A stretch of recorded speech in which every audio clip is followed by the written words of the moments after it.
دعوة خاصة لك؟ مين صاحب الدعوة وشو المناسبة؟ الخواجة شوقي شاهين، رجل أعمال عايش برا وحابب يكون صداقات مع أشخاص مثل أفضلك ريس. بس أنا تقعدت ما عاد في يفيدوا بشي. في قضاة كتير غيري ممكن يستفيد منهم أكتر. الخواجة شوقي شاهين ما بده شي من حدا، بالعكس عم يفكر يستفيد من حضرتك بالشؤون القانونية. صدقني ريس، معرفة الخواجة شوقي مكسب مش خسارة.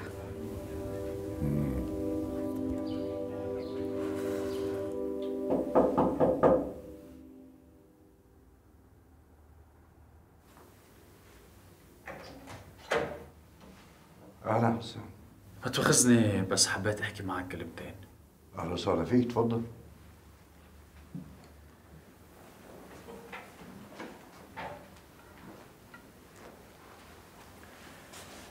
ما بعرف اذا حضرتك مثلي عندك علامة استفهام حول اشخاص موجودين معنا هون بالقصر.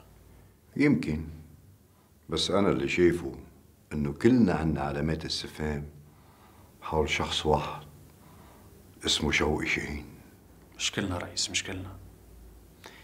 في اشخاص بيناتنا عم بيمثلوا علينا الخوف. مين هالأشخاص اللي بتقصدهم؟ وليد خير الله واحد منهم، وفادي كمان.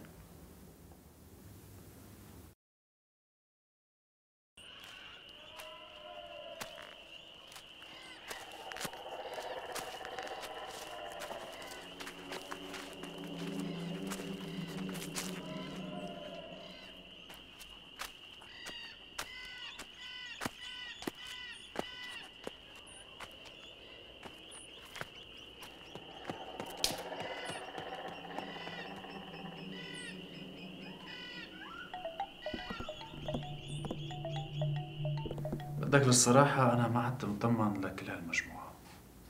ويمكن هن مش مطمنين لا منك ولا مني ولا من بعض. بيجوز الشك بحالي مثل حالتنا، بس أنا بعرف حالي إني ضحية. أنا الوحيد بيناتكم مش عارف شو بدي أعمل، والأكترية معتبرتني خشب للخلاص. قريت القصيدة الموجودة على الحيط؟ أكتر من مرة. وقديش فيها معاني من وجودنا هون؟ عبلة أول حقيقة بالقصيدة.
مين انت؟